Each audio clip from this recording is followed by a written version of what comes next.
Alright guys, I think I have a story to tell you. What do you think about that? This is a story that I've never told on stream. It's a little bit complicated. It's one of those stories that I kind of think, maybe I shouldn't ever broadcast this to the internet because it may or may not be slightly considered partially, may perhaps be interpreted as a little bit gray line questionable. Perhaps. That's all I'm saying. Basically, the story is about how I sold a vehicle that I did not own for cash in Manhattan using someone else's ID, credit card, a fake title to the vehicle without having it and without leaving a key. And I still got cash. Anyone want to hear that story? I've never told it on stream, but it's a damn good story. It's a long one though. What are these guys doing? I don't need to talk to you. Why are you pouting? Stop pouting. I think they're still talking to each other, you guys. So Jojo here especially is on a crusade to hear all of my stories. So I started thinking about the stories that people haven't heard yet. The Eva raid, this is a good time. Oh man. Is this about Elf? No, it has nothing to do with it. What? Do it! Yeah, you guys are all excited. It's a pretty good one. This is a story I've never told on stream. Drops everything and runs back to Blade stream. Alright, you guys, here we go. So this person's... You're a terrible person. You don't even know the story, Nitro! Don't even... you a lawyer? Don't judge me. I'm just here living my life, man, like the rest of us. Alright, guys. So, I would travel the country, basically, doing sales team leading. We would set up kiosks in malls. And I did this all across the country for years. And I would be a sales manager and kind of run a group of 3 to 4 people in different malls. And it was pretty interesting. I need to collect all the lore of Blade's life. Have fun with that. Okay, so there's 2 parts of this story. You need vigor! The first part of the story is how we ran into some major difficulties on the road. Okay, so I was not team leading. This is about 7 years ago. I was not team leading at this particular point. I was an employee, and there was one other employee, and we're driving up to set up a kiosk in a mall. I think it was Jefferson Valley Mall or something like that in New York. And it was pretty cool. Pretty cool. So as we're driving, it's like a 4 or 5 hour drive from Philadelphia where we were based. And what we did was, on the way up, we, let's see, well, not what we did, but the van started chugging a little bit. And I told him, I was like, you know what, screw it, let's just keep going, forget about it, you know, I'm sure it'll be fine. What's the big deal? Yeah, why is this quest not working? So he was like, oh, I don't know, we should check it, we should pull over. So we pull over, it's 2 in the morning or something crazy like that. It's so late. And the van, we had this cargo van, basically, as we were moving inventory around, we had our whole kiosk set up in there. It kind of just runs out of steam, it runs out of gas. Not even gas, but like it's just chugging. Can't figure out what the heck happens. So we break down overnight in the Bronx of New York. And there's a local garage nearby. So they're 24 hours, they kind of look at it, they're like, antifreeze is mixing with the engine. And I'm like, that sounds like a problem. Like, we'll probably be fine though, let's keep going. You know, I'm not in charge. He was like, nope, we're stuck. So meanwhile, we have to go to this hotel, sleep for, you know, a couple hours, and then go and set up and then work all day. So what my team leader decided to do was he was going to take a taxi all the way back to Philadelphia, get a backup vehicle, and then come all the way back and meet us. It was me and one other guy locked down overnight in the Bronx. It was crazy. I was all about getting some sleep, you know, so I could be rested for the next day. Even at 2 in the morning, he's like, all right, I'm gonna just wander around. I'm like, that's not a good idea. You should not do that. Okay, so I have to listen to the discussion. That's the quest. So he wanders away for hours, and I'm just chilling there, and I'm there with the van in the middle of nowhere. And this place was like a war zone. It was pretty crazy. The particular like street we were shut down on. Well, anyway, nothing too interesting happens. He eventually comes back, and then the team leader makes it back in this taxi, you know, takes the taxi cab down, drives another vehicle up, and now at like 4 or 5 in the morning, we basically have to, at the Bronx, yeah, it's a really tough area, exactly, sure was. So we then have to drive up to the hotel, we get 45 minutes of sleep, and then we have to work all day. So, team leader at that point was not a good boss in the slightest, it was crazy. he was like, all right, what we're going to do, you guys, is we're going to take shifts and rotations. And I'm going to take a 2-hour nap because I'm really tired. And then you guys will each get a 2-hour nap. And it'll be great, and we'll be okay. He's gone for 8 hours. 8 hours. It's just me and this other guy. And the other guy I have is horrible. He's like one of the worst employees of all time. Like, seriously, I can't even begin to describe it. And he knew he was just horrible. So, like, I'm just there the entire time. I'm exhausted, of course. 45 minutes of sleep. And I'm standing. You know, I didn't take any breaks all day. He comes back at the very end of the day. And I'm like, okay, sweet. So, there's 3 hours left. I'll let my other teammate go first because, you know, he needs it more than me. And then I'll get, like, the last hour or something. He comes back. He's like, man, I just feel awful. I feel so bad. I'm like, I called my brother. He's gonna come up and he's gonna go ahead and just take me home. I'm like, you're a boss, you know. He's like, yeah, I want to leave the show in your hands because he was really tired in the morning, right? So we all slept 45 minutes. His job was to go meet with the general manager of the mall, the leasing representative of the mall, and the head of security. He was like, do you mind doing that? And I did not mind because I did it twice before. I just wanted experience talking to people like that. It's about 7 years ago. This was before I was in charge of the company, as you know I am now. Now I own the thing. But either way, back then I was like, yeah, let me get more experience. So I did all that, and then it comes back to the end of the day. He's like, oh, no, I'm just gonna give this show to you. You know, all the profit is yours and stuff. I'm gonna go home. I was like, all right, you know, sure, whatever. My teammate is so mad, so freaking out, angry, and we do this show all weekend. We get like 5 hours of sleep a night just because we have to drive far. You book this hotel in no man's land. We only have 2 of us to do the job of basically 4 people. It's pretty tough, but we ended up setting a record for the highest sales done with a 2-man show. So it was pretty cool, even in a horrible circumstance. But all of this is related to this van, right?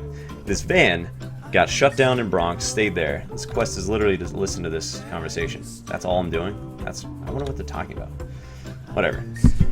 So the van couldn't be driven and was in this garage. And basically, over the course of 4 or 5 days, it was like $25 a day of being, you know, charged for just storage and parking. Meanwhile, we had an estimate done on it, and it looks like it was going to be about $7,000 to rebuild the engine. So the company owner at the time is like, I'm not going to do that. I don't want to do that. But there's an easy pass still in the van. Plus, we should get the seats of the van. And I was like, how about this? I was like, so you were just going to leave the van there. He was just going to abandon it. It was maybe worth a couple $100 scrap, you know? I was like, how about this, man? Let me go and get it. I'll scrap it for you. I'll get the seats, I'll get the easy pass, and I'll give you 50% of the profit. And he's like, okay, that sounds good.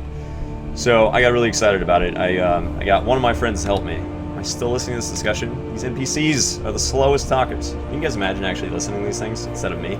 These NPCs are boring. So my teammate and I took our second van and we started driving. As we're driving up, this thing, what the heck happens to it? Something happens to it. I can't remember, but it totally lost power steering. And I'm driving, I'm like, we're dying. Like, these were some old vans that we put 200 miles, or 200,000 miles on. Like, we would just drive this 1,000 miles a week. We were all over the country. It was nuts. And he didn't take good care of them. I do it much better than he ever did. But anyway, we were in some bad shape vans, and the second one breaks down. Like, you've got to be freaking kidding me. We get towed all the way back to Philadelphia. It gets repaired over the course of the week. And then meanwhile, there's like racking up these parking garage charges, right? Because this other van has been there. We tried to go rescue it and scrap it and everything. So we try this again a week later. And what does that mean? Why? Who are you? In bed on phone, eyes will be closed, wake me up when it's time. I thought to myself, who the hell are you? I don't get it. I can't think about you right now. Jeez. You're so crazy. Who is that? Who is that guy? I don't know, but he's the reason I'm playing this game. Whatever. It's a different story. So now we have to wait another week. Everything gets fixed on this one, and we go up to collect this thing. Now I'm here with one other teammate. I'm like, hey buddy, I'll give you $100. Help me for the day. I'm like, I need to figure out somebody to scrap this van, and you're gonna be driving. I'm gonna be on the phone. We got to do this. So I go and meet the owner of the company. I get the title to the van that's up in storage, and he gives me his driver's license. And he's like, here you go, this way you can scrap it successfully and prove who you are. And I'm like, I don't look anything like you, man. He gives me his ID. I'm like, it's like, it'll be fine. He's Jewish, he's got a bigger nose, you know, and like, we don't look anything alike, really. Black hair. Am I still listening to this discussion? Quest Lexia, you guys. Do you know what to do? I don't understand this. On Quest, you guys. On Quest. Come on, dude. It's bugged. I broke the quest. Quest Lexia. Over 9,000. Great. So now I have my boss's ID, and I have the title for this van, right? So as we're driving up, I am calling one scrapyard after another. And I just basically get like all of these prices for the metal. I'm like, here, it's a 1-ton van. What can you give me for it? And I get different quotes from like $200 to $400. I finally find one person that will pay $550. And I was like, okay, sounds good. And I was like, the van currently is at this garage right now. I'm like, but we're coming up right now. We're going to be in Manhattan. And they said, okay, but you have to be here at 5 p.m. sharp. Like, that's when everything closes, and it's not safe to open these kind of businesses past that time. Like, this is a dangerous area. I was like, sure, okay, you know, whatever, that's fine. So, we're trying to get there. Meanwhile, we're in a lot of traffic. And now we're starting to, like, kind of really, really rush. And the other problem is, I can't just go scrap a van I don't have. We still had parking garage time on this thing.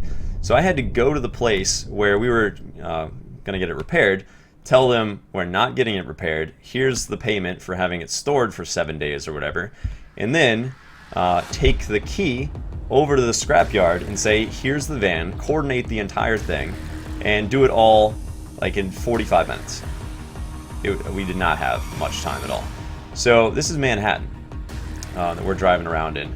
And I'm like, dude, you want to make your $100 today? We've got a book. Like, we got to do this. It's no longer in the viewer list. I don't understand, man. I just don't understand this whole thing. But I spent 3 hours thinking about him. I didn't think he was still here. I'll think about him after this story again. Okay, so 45 minutes. We have to do this. We have to basically get the whole thing done. So he's driving like a crazy person, like I've never seen. I was like, come on, man. If you want your $100, get this vehicle over there right now. So he's cutting through all of these lanes, and I'm like for sure thinking we're gonna crash. But he's pretty good at this. He's half Filipino. He's got this weird Asian drive thing going on. But he's one of my best friends in college. Good dude. He and I were in business together for a while. Now he owns his own house in Philadelphia, so things went pretty well for him. Yeah, so he's like driving like a crazy person, and I'm on the phone. I'm like, I call up the guy again. I'm like, all right, I'm gonna be there really close to 5 p.m. Please keep everything open. Keep everything open. I'm gonna be there so soon. And it's like, my name is Evan, and you know it's totally fine. I'm gonna be over there with this van. I'm like, we got to get this scrapped. This is our only day to do it. Please. And I tell them specifically my name is Evan, like 2 or 3 times over a couple phone calls. I keep making sure that they're gonna be okay. So now we get up to this actual garage where we're gonna pay for all the repairs. And they try to add a bunch more charges on them. And I just basically, I fought them. It took more time, but I told them, you know, this is not what we agreed to. And I got them down to the price that we said. It was $25 a day for 7 days or something. So I paid the legitimate fee. And at that point, I got the key to the van. And of course, I just paid the charges for the storage, right? So they wanted me to leave or to move it. Well, it doesn't work. The engine and antifreeze mixed together, so I had no way to move it. So I had to basically talk them into letting me keep the van that I just kind of finished paying for on their territory for another day. And they're like, how does that make any sense? You came here to collect it right before we're closing, you're paying our parking fee, and you're leaving it here? I was like, yeah, can I have the key? I'm going to get it scrapped. It'll be towed out tomorrow. So it was really hard, but I had to negotiate this, and finally we got to terms. They said it was cool. So then we have to book it to the other side of the frickin' city to go to the scrapyard, right? And neither of us think we're gonna make it, and we don't really. It's 5:30 when we finally get there. So a half an hour after, he's like, we absolutely are closed at this exact time. So I walk in, and let's see, did I call him again? I did. I called him again, and I was like, hey, we're here. How's it going? We're here. I'm walking in right now. There's a whole bunch of people around. It's pretty thug-like, you know. There's just broken fences all over the place, car parts everywhere, like 3 or 4 guys, ball caps, and I don't know. It felt like they all had baseball bats, so that's probably not true. Yeah. But anyway, I walked like past them, and I just told them what my name was, and then I realized, hang on, I need to be the owner of the van right now. So all day I've been calling them and telling them my name is Evan. So I walk in, right, and oh god, it was crazy. I was like, let's see, how did this work? I said, hi, I was the guy that calling you. He's like, Evan, right? I was like, Adam. And they're like, Adam? I thought it was Evan. I was like, no, it's Adam. Yeah, because I just realized, like, crap, I've been using the wrong name. I gotta use the driver's license. I gotta pretend to be my boss right now. I'm like, this is horrible. I'm like, no, it's Adam. He's like, no, I thought you were the guy on the phone. I was like, yeah, Adam. So far, we're off in, like, weird terms, right? I'm telling him 2 different names, and he definitely knows that I'm telling him 2 different names. He thinks it's weird, doesn't know what's going on. And I hand him the title, and he looks at it, he's like, okay, here's the title. And then I give him the license, and I give him Adam's license, and he looks at this, and it's a picture of a different dude, you guys. Jewish, big nose, black hair, and I'm just there like, he holds it up to me, holds this license up to me, and calls it his buddy. And I just gave him the wrong name, and he calls it, he's like, hey Mike, come over here. They're both looking at the license, held up to my face. And the guy next to me, his name is Kevin. Oh god, it was crazy. He's just watching this whole thing. We're all like, what's gonna happen, you know? And then one of them says, you changed your hair recently there, buddy, Adam? And I was like, you gotta do what you gotta do for the ladies, am I right? And they both started cracking up. They're like, oh yeah, Adam, you're right, man. You gotta do what you gotta do for those ladies. All right. I'm like, did that really work just now in Manhattan? Like, what on earth? You gotta be kidding me. So we were through that roadblock. It was the greatest thing. Didn't look at all like the picture of the license I just handed them. No problem though. So now we're looking at the deed, right? And so as they're doing this, they're like, where's the van? And I was like, well, it doesn't actually work. So it's at the garage about a half an hour from now. And they're like, you're selling us a van that isn't here? I was like, yeah, it's at this garage right now. Like, they said they do business with you guys all the time, and they said they would keep it until morning. And they're like, well, I mean, we can't give you money until we verify that. I was like, yeah, of course. They call them, it's closed. Of course, it's closed. So they can't verify that the van is even at this garage. Meanwhile, I'm like, no, it's totally fine. I was just there. I was calling you. That's why I had to come over here and do all that stuff. And it was in storage, and I just paid for it and all that stuff. I'm like, sorry the van isn't here, but that's what we got to do. And so they then give me the $500, there's $550 cash, right? I do get it. And they're like, all right, well, like, where's the key? And I was like, yeah, about that. I actually forgot that I need to, wow, these do a lot of damage for level 30. I was like, I forgot I actually have to go back and get the seats out of it. It's one of the reasons I came up here, to get the seats out of the van before we scrap it. So I can't give you the key. And they're like, oh, that sounds unusual. I'm like, but don't worry, I'll leave the key in the tailpipe. It'll be fine. Put the key right in the tailpipe, you'll be able to throw it into neutral, it's definitely there, and then you can haul it back over here and scrap it for your steel and all that stuff, and you'll be fine, you'll be good to go. And he's like, okay, that's fine. So we walk out of there, I have my $550, I'm like, that's crazy. How did that even work? Like, that was so nuts. So then we're not done, right? We have to go back to where the van was, because we didn't have time to do this before. Oh my god, these things hurt. I should really wear armor. So then we pull up, it's really late, everything is closed. like, all right, Kevin, this is not a neighborhood that we can chill around in. Like, this is pretty dangerous. You know, he was like, I don't know, it was just not a good spot at all. We both knew it. So we're like, we need to get in there, open the door. We have to take the seat out somehow. I don't even know how we do that, but we'll do it. Take the seat right out of there. And at that point, we need to put the seat in our van and get out. So we drive up, and it is like quintessential ruin type, modern ruin state almost. If you play a Fallout 4, it's like that game. Seriously, we're driving in, there's like smash cars all over the place. It's an auto collision center, you know. Doors are falling down, paint is horrible. There's like bums in the street everywhere. There's stuff that we have to drive over. And it was just like really just scummy, horrible area. We pull up next to this van. At least Evan and Adam don't sound too different. Imagine if you said Evan, no, my name is Bruce. Yeah, I know, that'd be crazy. I changed my religion, my hair, my nose. That's what ladies dig, yo. Exactly. Whatever you gotta do, right? I can't believe they bought that, you guys. Oh, man. That was one of my better improv moments in my life. So, we pull up our van next to this other van. We open the door. We both jump in. We start, like, trying to unscrew this thing. And I look outside the back of the van, and there are 12 people that are rushing us. I'm like, here it goes. It's time. So I approach the edge of the van, and there's just so many people. And they're all in, like, these, like, dirty overalls. I'm like, all right, Kev, you know, let's see what the hell we have to do. And what happens is they yell to get out of it. I thought for sure these were just hoodlums that I was going to have to fight or die to. You know, one of those. But they all worked there, and they were off duty, and they were just kind of like hanging around, and they thought I was stealing stuff. And I was like, oh! I'm like, no, no, no.